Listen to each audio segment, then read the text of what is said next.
Hello உறவுகளே, வணக்கம். இது வந்து திங்கட்கிழமை மத்தியானம். ஏன்னா எல்லாத்தையும் எடுத்து அடுக்கி வச்சுட்டு இருந்ததுனால காலையிலையும் ஹோட்டலில் தான் இட்லி வாங்கி சாப்பிட்டோம். இப்போ மதியம் லஞ்சும் வந்து 3 மணி ஆச்சு. ஏதோ ஒரு ஹோட்டலில் மட்டும் சாப்பாடு இருந்துச்சுன்னு வாங்கிட்டு வந்தாங்க. ஏதோ அது கிடச்சதே போதுன்ட்டு பசி வேலை செஞ்சுட்டே இருந்ததுனால அதுக்கு வந்து சாம்பார், ரசம், வத்தக்குழம்பு, மோர் கொடுத்துருந்தாங்க. புடலங்காய் பொரியல் பார்க்க ஆனால் நல்லா இருந்துச்சு. புடலங்காய் முத்தின புடலங்காய் தோல் கூட சீவாமல் செஞ்சுருந்தாங்க. சரி ஏதோ பசிக்கு சாப்பிட்லான்ட்டு சாப்பிட்டுட்டு அப்புறம் எல்லாத்தையும் மிச்சம் இருக்கிறதெல்லாம் வந்து கட்டில் எடுத்து வச்சுட்டு எனக்கு கீழே குப்பையெல்லாம் கூட்டிட்டேன். கொஞ்சம் நல்லா இருக்குன்ட்டு கூட்டியாச்சு. கூட்டிட்டு அப்புறம் செல்ஃபில் எல்லாம் அடுக்கி வச்சுட்டு அப்புறம் மேலே அடிக்க வேண்டியதெல்லாம் ஃபுல்லாக அடுக்கியாச்சு.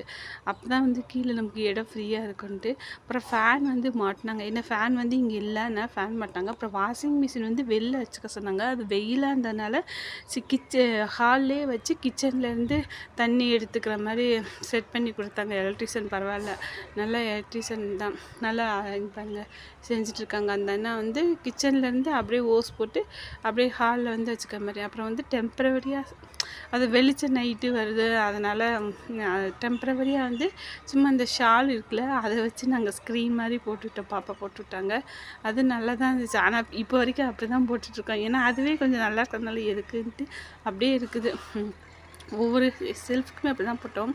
பால் காய்ச்சி நாங்கள் எல்லாமே வந்து பால் காய்ச்சிட்டு வருவாங்க. நாங்கள் வந்து எல்லா ஜாமானையும் எடுத்து வச்சுட்டு தான் திங்கக்கிழமை பால் காய்ச்சும் போது நைட்டு 8, 8:30 இருக்கும். அது வரைக்கும் எல்லாத்தையும் எடுத்து வச்சு வீடெல்லாம் கூட்டி தொடச்சி விட்டுட்டு அப்புறமேட்டு எல்லாம் குளிக்கவே 6 மணி ஆயிடுச்சு. அதுக்கப்புறம் தான் வந்து ஹஸ்பண்டு பால் வாங்கிட்டு வந்து காய்ச்சலான்ட்டு 8:30 மணிக்கு நல்ல நேரம் இருந்துச்சு. 8:30 மணிக்கு மேலே நல்ல நேரம் இருந்துச்சு. அப்போ ஃபுல்லாக பால் காய்ச்சலான்ட்டு பூ வாங்கிட்டு வந்தாங்க.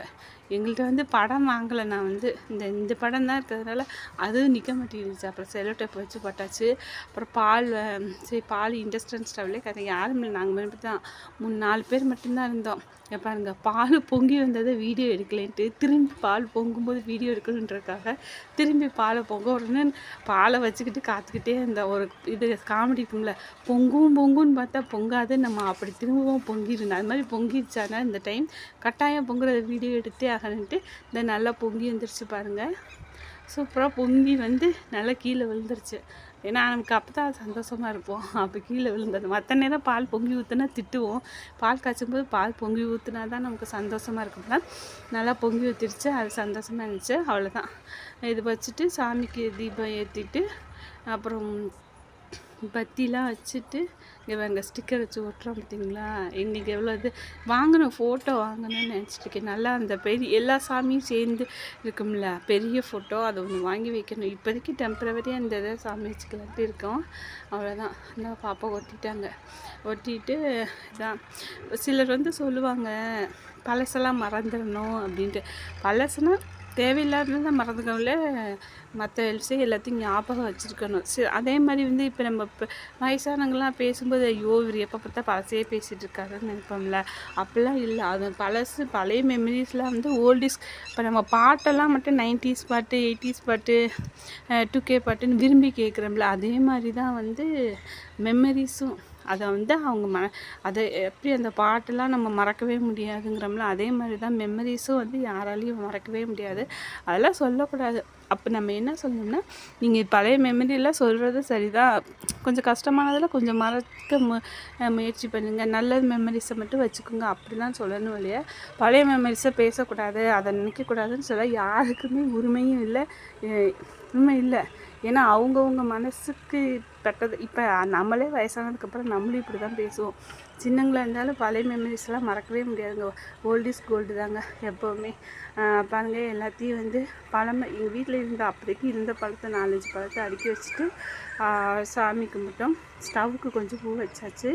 இப்போ வந்து பத்தி ஏற்றி சாமி கும்பிட்டு முடிச்சிட்டோங்க. சரி, இனிமேல் நடக்குது நல்லதாக நடக்கணுன்ட்டு. ஏன்னா நம்ம வந்திருக்கிறது வந்து டாலர் சிட்டி, அதனால் நமக்கு இனிமேல் டாலர் நல்லா பெருகணுன்ட்டு கடவுளை வேண்டிக்கிட்டு பத்தி ஏற்றி வச்சு சாமிக்கு. அதுதான் நான் வந்து எங்கள் சிஸ்டர்ஸை பற்றி சொன்னேன்ல, அது வந்து தப்பாக ரைட்டான்னு தெரில. ஏன்னா அவங்க வந்து எப்பயுமே நான் சரி நம்ம சொல்ல இதாக இருக்குன்ட்டு நான் எதுவுமே சொல்லாமல் பேசாமல் இருப்பேன். அவங்க வந்து எதுக்கு ஃபோன் பண்ண மாட்டேற, எதுவும் சொல்ல மாட்டேற அப்படின்னு கேட்பாங்க. அப்போ வந்து நான் உளறிடுவேன். நீங்கள் ஒன்று தெரிஞ்சுக்குங்க, ஃபோன் பண்ணாட்டி உடனே எடுக்கிறவங்க வந்து அவங்களுக்கு வந்து எப்படி பேசி சமாளிக்கணும்னு தெரியறதுனால அவங்க உடனே எடுத்து பேசுவாங்க. ஃபோன் எடுத்து பேசாதவங்கள நான் இப்போ என்னைய பொறுத்த வரைக்கும் நான் ஃபோன் எடுத்து பேசினா அவங்களுக்கு வந்து அவங்களாம் வந்து அவங்க ஃபஸ்ட் ஜாயின்ட் ஃபேமிலியாக இருக்கிறதுனால யார்கிட்ட எப்படி பேசணும் சமாளிக்கணும் அப்படிலாம் தெரியும். எனக்கு தனியாக இருக்கிறதுனால எனக்கு எதுவும் தெரியாது. நான் வந்து என் மனசுக்கு பட்டது இதை தான் பேசிடுவேன். அது வந்து அவங்களுக்கும் மனசங்கடமோ எனக்கும் மனசங்கடமோ வரும். அதனால் வந்து நான் மேக்ஸிமம் பேசுகிறத அவாய்ட் பண்ணிட்டு பேசாமல் இருந்துருவேன். அவங்க வந்து எப்படி சூழ்நிலைக்கு ஏற்ற மாதிரி பேசணுங்கிற அது வந்து அவங்களுக்கு தெரியும். எனக்கு அந்த இதெல்லாம் தெரியாதனால தான் பேசாமல் இருந்துருவேன். அப்போ அவங்க ஃபோன் பண்ணுன்னு சொல்லும்போது ஃபோன் பண்ணி இதெல்லாம் சொல்கிறதுனால அவங்க கேட்பாங்க, எல்லாம் பண்ணுவாங்க. ஆனால் எந்த இதுவுமே சொல்லுவாங்க. அதையும் என்கிட்ட சொல்லுவாங்க, நீ எல்லாம் சொல்கிற ஆனால் நாங்கள் உனக்கு எந்த ஹெல்ப்பும் பண்ணலை, ஆனால் நீ நல்லா வருவா அப்படின்னு சொல்லுவாங்க. சரி ஒரு ஆறுதல் போதும்னு நினச்சிக்குவேன். நான் சொன்னேன்ல, சின்ன பிள்ளைல எனக்கும் எங்கள் அப்பாவுக்கும் ரொம்ப அட்டாச்லாம் இருக்காதுன்னு. ஏன்னா சின்ன பிள்ளைல இருக்கும்போது எங்கள் அப்பா வந்து எங்கள் பெரிய அக்கா சின்ன தங்கச்சி அப்புறம் 2 இடையில வந்து ட்வின்ஸ்னால அவங்க வீக்காக இருக்கிறதுனால அவங்க மேலே தான் இதாக இருக்கிறதுனால வந்து எனக்கு பிடிக்காது எங்கள் அப்பாவை. அவங்க அவங்க கேட்டால் உடனே வாங்கி தந்துடுவா, எதாவது பண்ணுவார். நான் ஒரு சின்ன ஒன்றும் இல்லை, ஒரு 4th ஸ்டாண்டர்ட் படிக்கும்போது ஒரு நோட்டு கேட்டேன், சயின்ஸ் நோட்டு. அப்போ வந்து எங்கள் அப்பா விரட்டி விட்டார். போகவே மாட்டேன்ட்டேன். நோட்டு வாங்கி தந்தால் தான் போவேன்ட்டு பிடிவாதம் பிடிச்சேன். கல்லை விட்டு அடித்து விரட்டி விட்டார். அதெல்லாம் வந்து எனக்கு ரொம்ப ஒரு இன்சல்ட்டு மாதிரி இருந்துச்சு. அதனாலே எங்கள் அப்பாட்ட வந்து நான் எதுவுமே கேட்க மாட்டேன், அவாய்ட் பண்ணி ஒன்றுமே கேட்க மாட்டேன் எங்கள் அப்பாட்ட. அப்போ வந்து எங்கள் அப்பா அவங்க மேலேயே அட்டாச்மெண்ட்டாக இருந்தார். எங்கள் அப்பா வந்து எப்படி இருந்தாருன்னா, சரி நம்ம பெரிய பிள்ளைங்களுக்கு பார்த்து எதாவது செஞ்சால் இவங்க வளர்ந்ததுக்கப்புறம் குடும்பத்தை பார்த்துக்குவாங்க அப்படின்னு நினச்சி அவங்களுக்கு வந்து ரொம்ப பிரியாரிட்டி கொடுத்து அவங்க கேட்டதெல்லாம் வாங்கிட்டு வந்து அவங்க நல்லா படித்து நல்லா வருவாங்கன்னு நினச்சாரு. ஆனால் யாருமே ஒரு ஃபீல்டுக்கு வரவே இல்லை. 5 பேர்த்தில் யாருமே வரல. அதாவது அப்பா அம்மா என்ன சொல்கிற வரேன்னா,